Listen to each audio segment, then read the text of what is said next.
Baiklah, perkenalkan nama saya Emil Patricia Tawaris, kelas 5T4, NIM 2302496.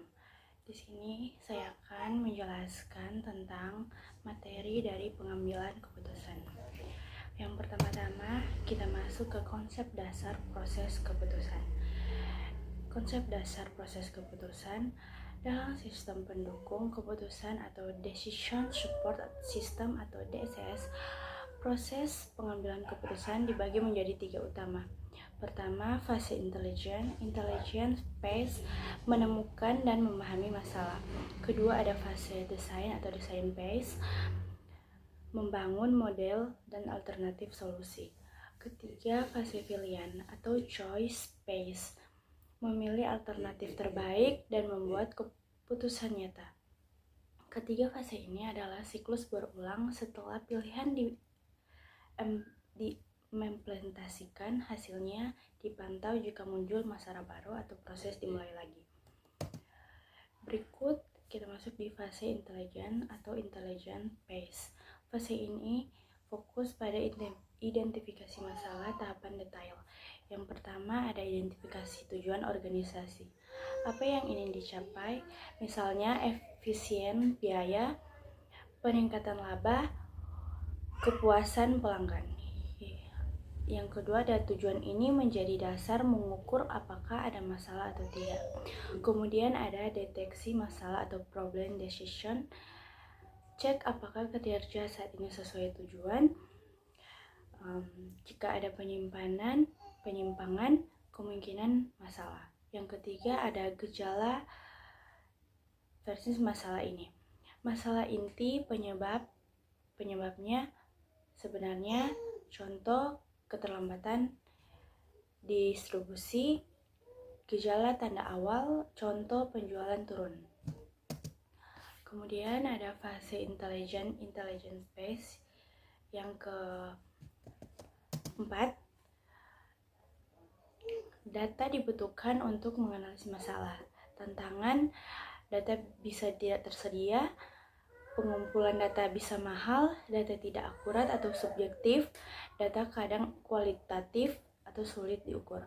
Asumsi biasanya berdasar pada historis, belum tentu cocok di masa depan, kepemilikan masalah atau problems of ownership. Masalah baru ada jika ada pihak yang bertanggung jawab menyelesaikan.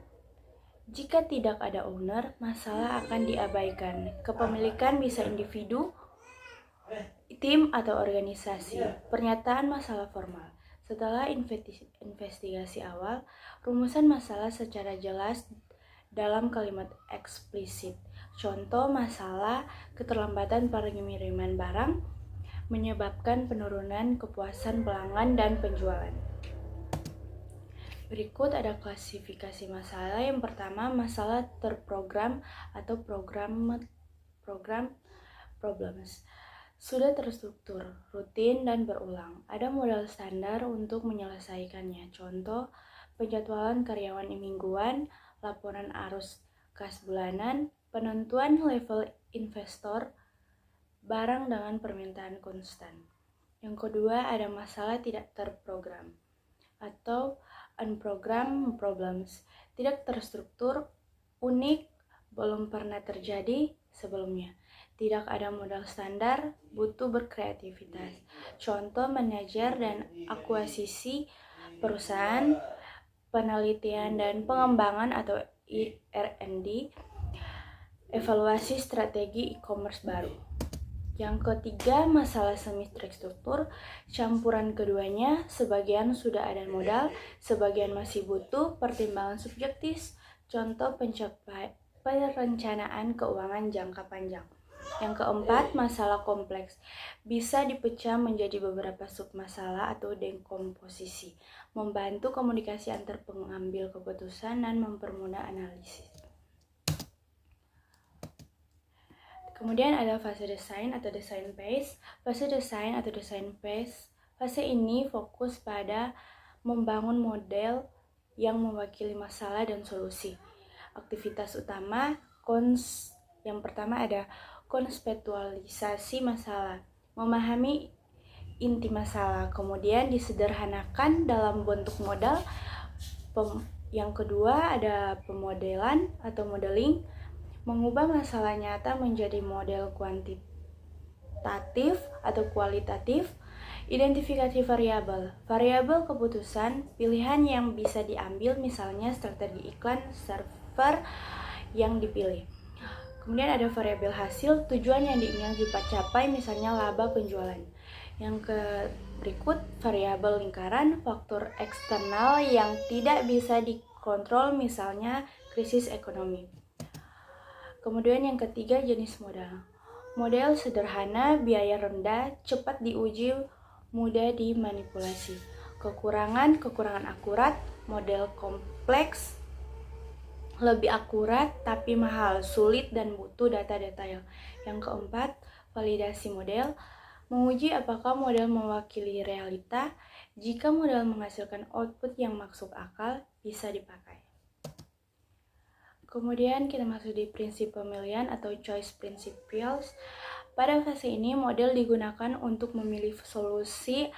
Ada dua pendekatan utama. Yang pertama, normatif atau optimalisasi, tujuannya mencari alternatif terbaik. Semua alternatif diuji lalu dipilih yang paling optimal, disebut juga optimasi. Yang kedua, deskriptif. Tujuannya menggambarkan kondisi nyata, tidak menjamin hasil terbaik, hanya untuk eksplorasi. Umumnya dengan simulasi, analisis skenario, atau forecasting. Kemudian optimalisasi atau optimization.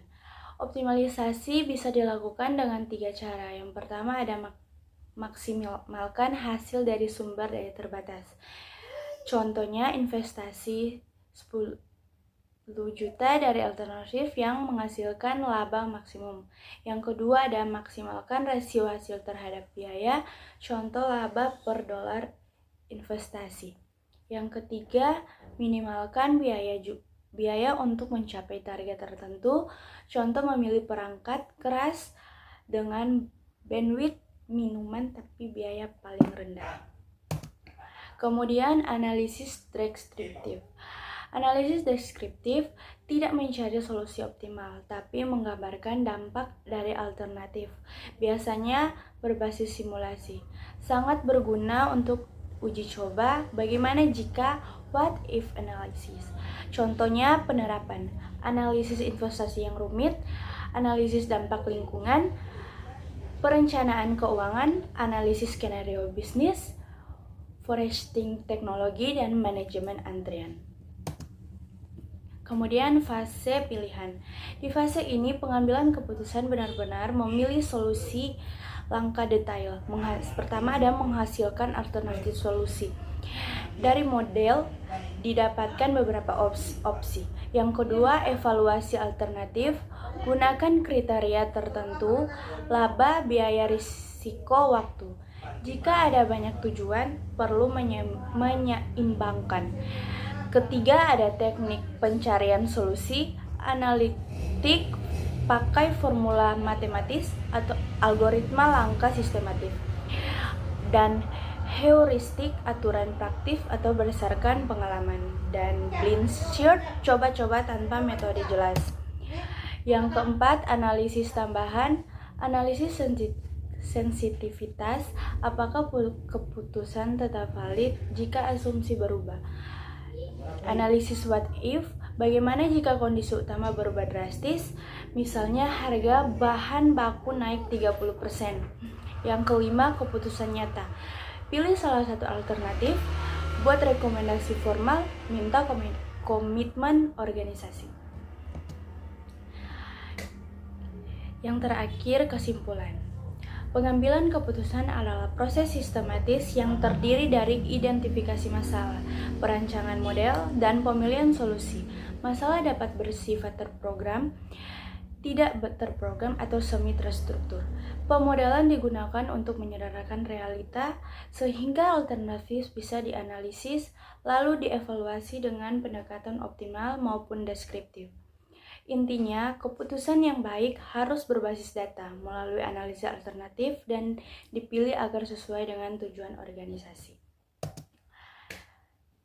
Sekian dari presentasi saya. Jika ada salah kata, mohon dimaafkan. Terima kasih.